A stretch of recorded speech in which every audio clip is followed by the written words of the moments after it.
You're listening to the Weekend Sport Podcast with Jason Pine from News Talk ZB.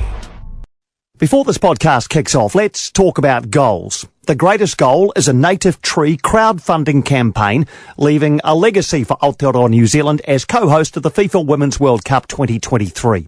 Visit treesthatcount.co.nz to donate a native tree for a brighter future. Football Fever with News Talk ZB's voice of football, Jason Pine and Bonnie Jansen with Trees That Count. Donate a native tree and help us score the greatest goal. Good morning and welcome in to Football Fever with treesthatcount.co.nz. Jason Pine, Bonnie Jansen. A bit downcast this morning, a reality check in some ways for the football Ferns in Wellington last night. An historic evening though for the Philippines. They've beaten New Zealand 1-0 to claim their first ever World Cup points. A setback, though, for New Zealand. How are you feeling, Bonnie? They really did crash our party, didn't they? They did. Yeah, it's not as exciting in the office today as it was on Friday morning after that win against Norway. But, yeah, I'm just gutted for the Ferns. We didn't want it enough. We didn't perform like we should have, and good on the Philippines, I say. I heard a couple of players afterwards say that. Katie Bowen was one and Ellie Riley was another, saying they wanted it more than us. I don't see how that's possible. How is that possible that New Zealand handed this golden opportunity to beat a side who are far, far lower in the world rankings than we are, didn't want it enough? Exactly, and they did what I feared they would do and be too high off that upset the other day, and instead of using that as motivation to keep going, maybe they came into the match a little bit too cocky. I don't know, or maybe they didn't expect the Philippines to come out firing as much as they did. But it was really interesting after the match. Jitka Klimkova, the coach, said, there was a lot of passion, there was a lot of fight, but then her players were saying otherwise. So they're really going to have to regroup and reassess, what they want out of the rest of the tournament. Do you think there was an underestimation of the Philippines? Yeah, I think there was, or we just.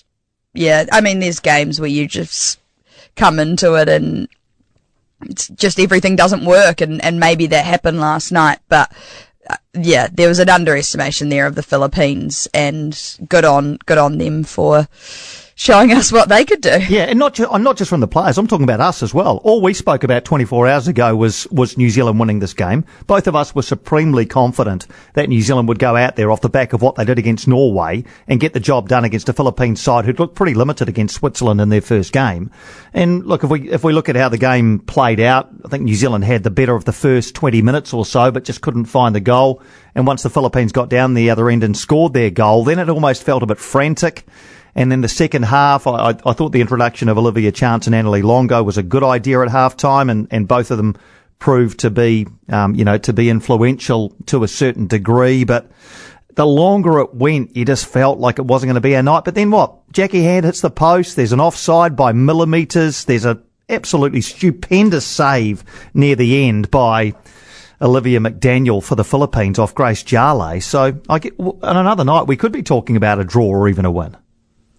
Yeah, and that's the thing. We did underestimate the Philippines, but at the same time we didn't, because we dominated possession and we dominated the game, but we couldn't execute that. And that's always been the issue for the Ferns, is that we can't execute our possession on the ball or, in front of the net in the final third. And it was like we panicked because we had so much time on the ball and we weren't ready for it. And it's such a shame because, yeah, I mean, I guess we did underestimate the Philippines, but then at the same time, we were all over them. But yeah, what can you do? 69% possession. In fact, 15 shots to 4, 7 corners to none. They're just a couple of the stats that bear out what you've just said, that New Zealand dominated the game in a lot of the metrics, but the only one that matters is the Philippines winning at 1-0. Let's hear from some of the New Zealand players and their coach afterwards. Here's Coach Jitka Klimkova saying it is a tough result to take. It was heartbreaking. I could see tears in our eyes on our players. I know how much it means for them to be here and to play in front of their friends and families and fans. New Zealand co-captain Ellie Riley saying there was a bit of a sense of deja vu from the game against Norway, albeit against New Zealand this time. We said that we were ready for this game and that we were going to bring the aggression and the same mentality, but I think the Philippines wanted it more. I think the way that we felt how we brought it against Norway, they brought it against us. Goalkeeper Vic Essen was asked whether they felt the weight of a nation on them. Put expectations on ourselves. I think the country's put an expectation on us, and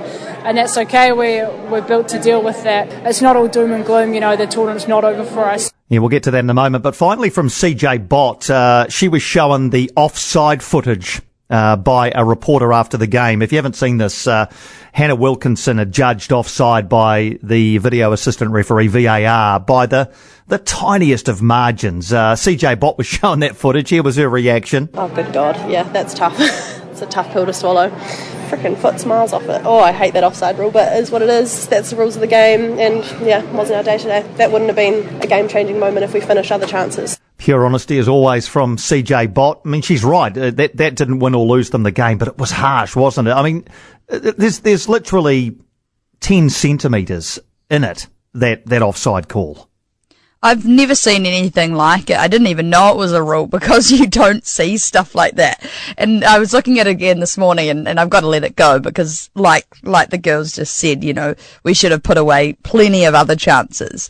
But I wonder if you look at it from the other angle of the field, whether the other player's head and shoulders would have been in front of Hannah Wilkinson's. Like, that's how tight it is. And it's, that's football. That's the rules. There's nothing we can do about it. But yeah, hard to come by that. Yeah, the other thing that is being talked about around that decision is that's not really the intent of the offside rule and VAR being used to its best use. I mean, what it can do, for example, if Hannah Wilkinson was getting in front of that defender and getting a header on goal herself and scoring, then the offside is far more relevant than when she's 35 yards out from goal running onto a pass through with still plenty to do before a goal-scoring opportunity presents itself. But we can talk it up and down as much as we like.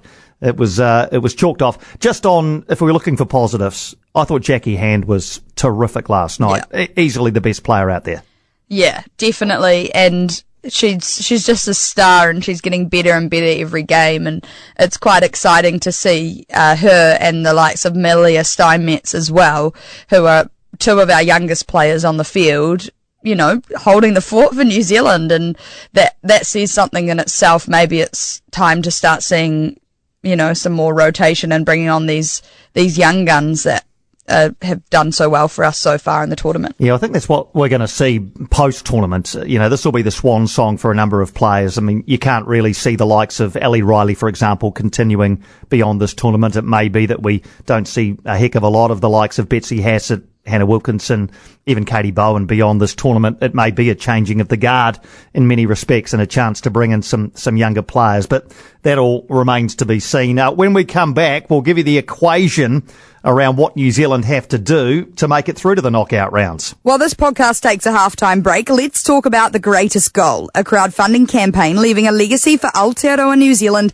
as co-hosts of the FIFA Women's World Cup 2023 by asking fans to donate a native tree. Each native tree costs just $10, and whether you donate one or many, you'll be contributing to amazing restoration projects across Aotearoa. Visit treesthatcount.co.nz to donate a native tree and help us score the greatest goal. Looks like we're ready to kick off the second half. Football Fever with Jason Pine and Bonnie Jansen with Trees That Count. Donate a native tree and help us score the greatest goal. All right, so later last night, after the dust had settled in Wellington, Norway and Switzerland drew 0-0 in Hamilton. That means that Switzerland lead Group A on 4 points. New Zealand and the Philippines have 3. And Norway have 1 point, with all teams having played 2 games each. So the big question is, what is the equation now for New Zealand to make the round of 16? Well, there are 2 games left in the group. New Zealand against Switzerland and Norway against the Philippines. They are played simultaneously on Sunday night at 7. So let's look at some absolutes. If New Zealand beats Switzerland, they will go through to the round of 16. If we lose, we are out. If New Zealand draw the game, then their progress will depend on the result of the other game. If both games are draws, then we go through. If New Zealand draw and the Philippines beat Norway, we are out. And if New Zealand draw and Norway beat the Philippines, then it gets all very complicated and comes down to margins of victory and potentially the number of goals they score compared to how many we score. Bonnie has explained all of this for you in one of her many pieces on the New Zealand Herald website today. So go and check that out. It's all explained for you. The very complicated. It's a mouthful. It is. I don't know how you managed to extricate yourself from all of these different ways of separating sides after 3 games each. I think we just go, we need to win. Yep. And that's plain and simple. We can't rely on anyone else. We saw that last night. And it's a must-win match. And what it does too is it leaves things in New Zealand's hands. Despite last night, the win over Norway has left, New Zealand's progress in their own hands. As you say, the best thing they can do, and I'm sure what will be top of their mind, is they go down to Dunedin and plan to beat Switzerland, do that, and they're through to the round of 16. As far as the way they approach that game, we saw the same starting 11 last night as from Thursday night, which was not a surprise because they played well. What about the starting 11 for Dunedin? Do you think there'll be changes? I think yes. I am not, like you said, they should have started that lineup again because they worked so well against Norway, but they didn't gel last night. So why would you risk that again? I mean, you and I are biased in our selections and who we like to see. I'm not sure if that'll be the same, for Yitka, but I reckon we start Liv Chance. She was great when she came on. She created a lot of opportunities. She did lack a little bit of fitness, because she is carrying some sort of injury, but I would like to see her start the first half and then take her off. Yeah, Annalie Longo is another one who I thought made a difference when she came on. So the 2 halftime subs actually did make an impact, which is what you want from your substitutes.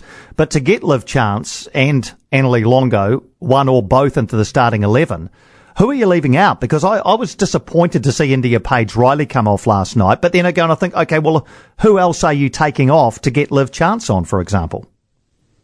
Maybe Hannah Wilkinson. Yeah, perhaps. I thought, and just change the format, the structure a little bit. You take away the point of the arrow, though, right? And look, Hannah was great on Thursday night. I think she had an unhappier night last night. But yeah, if you don't play Hannah Wilkinson and you've got Liv Chance, Jackie Hand, India Page-Riley, that really changes the way New Zealand plays, right? Because there's no centre forward. No, there's not. But yeah, I don't think that target centre forward last night was really working for New Zealand. We weren't holding the ball up probably as much as we would have liked to. So, and we're not playing that 4-3-3 that we played against Vietnam. So why not try and revert back to that? We're playing a 4-4-2 at the moment. So yeah, who knows what Yitka's going to do. I'd like to see more of Grace Jale. I think she could have been brought on earlier.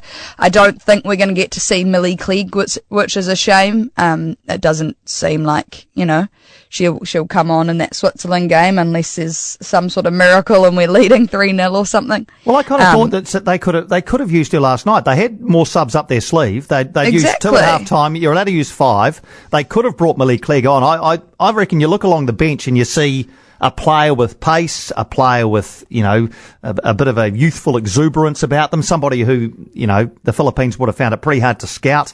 I wonder whether the sugar hit of Millie Clegg going on was an opportunity missed as well. So, yeah, maybe. Yeah, I heard in the camp that Millie Clegg has been one of the best finishers as well. So, yeah, she's got pace and she's got that youthful energy, but she can also finish. So, yeah, I agree with you, Piney. I think Yitka wasn't brave enough with bringing people on last night. We still had 2 more subs in us, and it was, too little too late. Yeah. Well, just before we move on, we must give congratulations to the Philippines. What an achievement for them.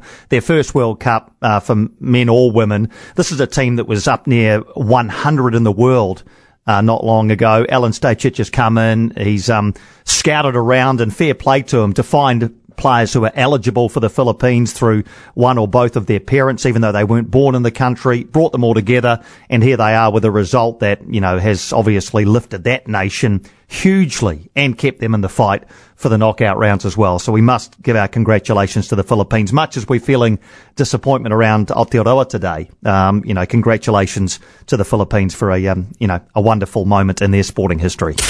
The Football Fever Podcast with Jason Pine and Bonnie Jansen with Trees That Count. Donate a native tree and help us score the greatest goal. Just a quick word on the other game yesterday. Colombia off to a winning start, beating Korea Republic 2-0 in Sydney. So all 32 teams have now taken the field at this Women's World Cup. And 3 more games today. Group C, Japan, Costa Rica in Dunedin, Spain, Zambia at Eden Park.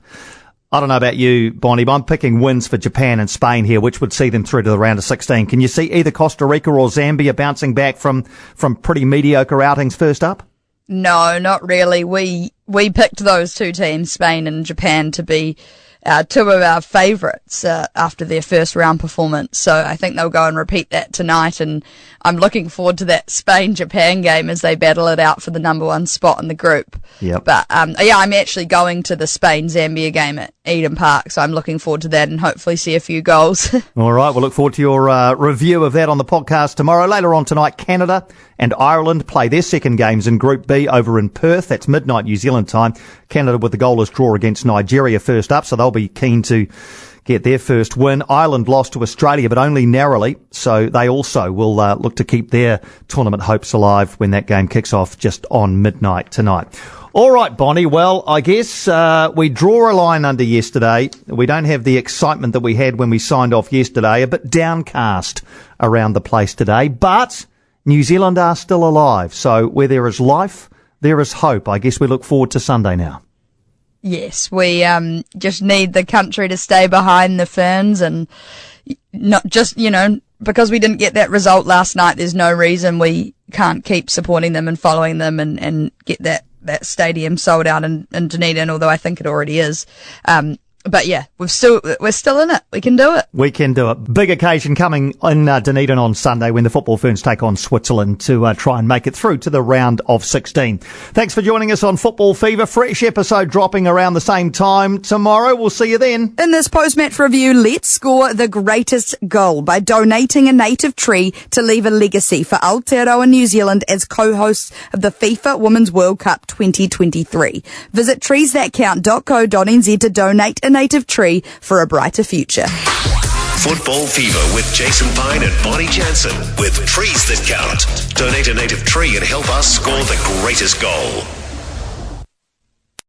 For more from Weekend Sport with Jason Pine, listen live to News Talk ZB weekends from midday or follow the podcast on iHeartRadio.